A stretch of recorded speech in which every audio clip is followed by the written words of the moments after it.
Coming up, police release new details in the search for a shooting suspect in Rockcastle County. And we'll talk to officials about the importance of taking extra steps to stay safe when going outside in these frigid cold temperatures. Last night's ice may be gone, but the icy chill is still here for now. I'll have the details when we warm back up ahead as First at 4 continues.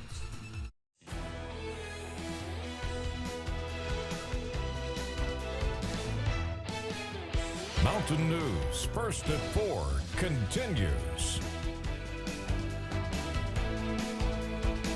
Police are still looking for a wanted man in a violent home invasion Sunday night. Woodrow Lamb is accused of shooting a Mount Vernon man during a home break-in. Lamb was released from prison last year after serving both state and federal time for firing at an officer in 2001, along with drug and other charges. As WYMT's Phil Pendleton explains, police believe he's committed other crimes since Sunday.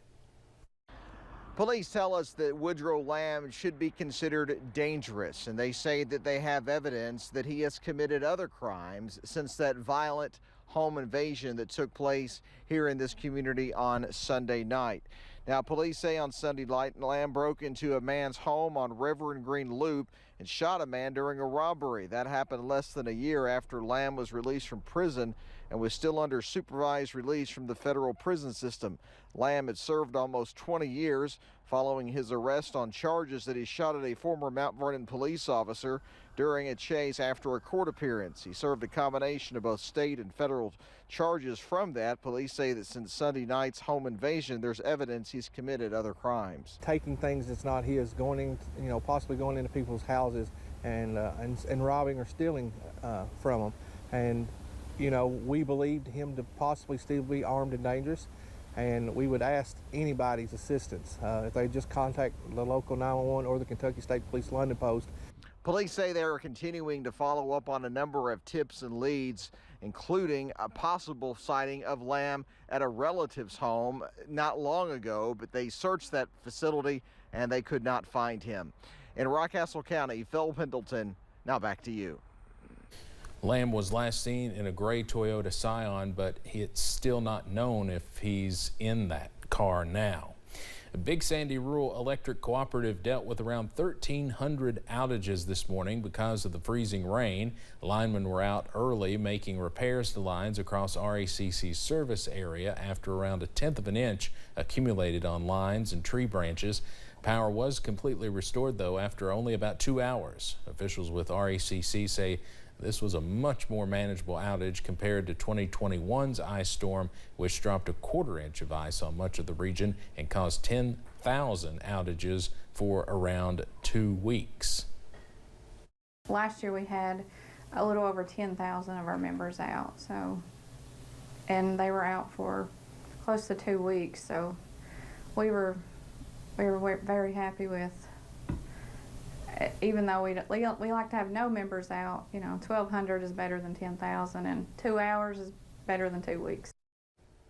Wiley says if you do see a down power line, to stay away from it, treat a down line as a live line and call your local service provider. We'll have more with Big Sandy RECC coming up tonight at 6. Well, the threat of ice and cold is not over yet, as temperatures are expected to drop into the single digits tonight for some. Scott Lockard, Public Health Director for the Kentucky River District Health Department, recommends staying home if possible to protect yourself from wet roads turning icy overnight. But if you have to leave your home, he advises you bundle up and prepare as if you could be stuck. Dress in layers is preferable there, to provide more insulating factors there and warmth. Gloves, hat. A lot of heat is lost through the head, so it's very important that, wearing a knit cap, scarves, things of that nature. Lockard also warns against exerting yourself, scraping ice or shoveling snow, since the cold air can increase your chances of having a heart attack.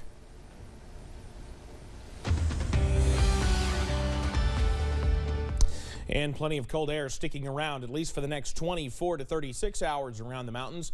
because we still have cloud cover in place, keeping those temperatures in check this afternoon. In fact, still a few flurries flying in some spots. I'm camera at UVA-wise over in Southwest Virginia. Right now sitting at 30 with some of that snow falling. It was falling a little bit harder a little bit earlier.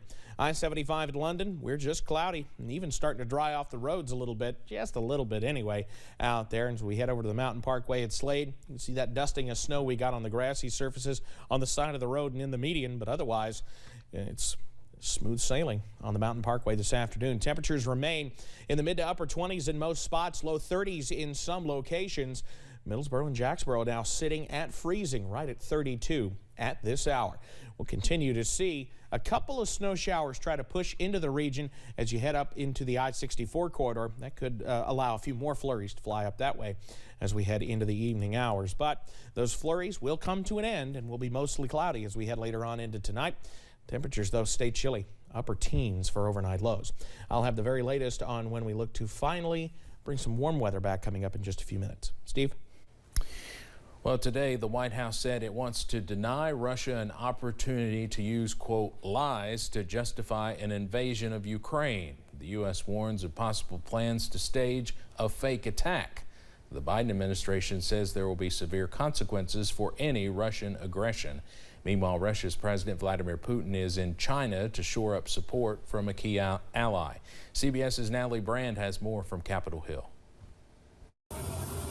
A day after U.S. troops boarded a plane for Poland, Secretary of State Antony Blinken discussed with his Polish counterpart the buildup of Russian troops at Ukraine's border. We strongly prefer that Russia choose the path of diplomacy and dialogue, but if it does not, we are fully prepared for the alternative. The U.S. has revealed Russia is planning to stage a fake attack as a pretext to invade Ukraine. The Biden administration has not publicly provided direct evidence, though officials in Kyiv say the U.S. has shared intelligence with them, pointing to a past playbook of spreading disinformation. They want to confuse people and to build this fake reality that doesn't exist. Lawmakers described the classified briefing they received on Thursday as sobering and believe it will accelerate a bipartisan sanctions package in addition to the administration's warning of its own severe sanctions. So to the Russian people, everything you've worked for all of your life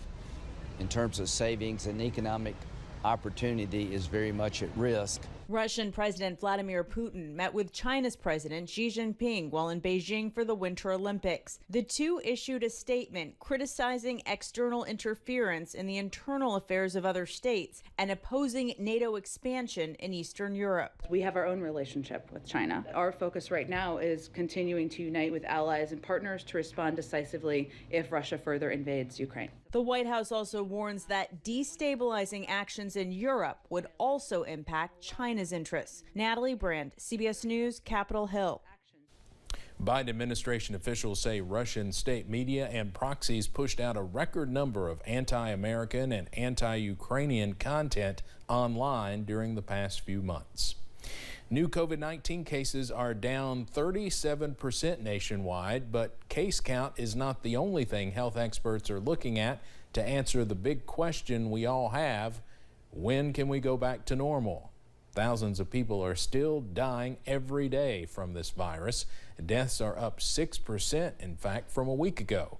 And the latest CDC forecast predicts more than 65,000 additional deaths from COVID-19 during the next month. Then there's the hospitals to consider. Many of them are still inundated, but health experts believe we are at least headed in the right direction to start updating guidance on certain safety restrictions soon.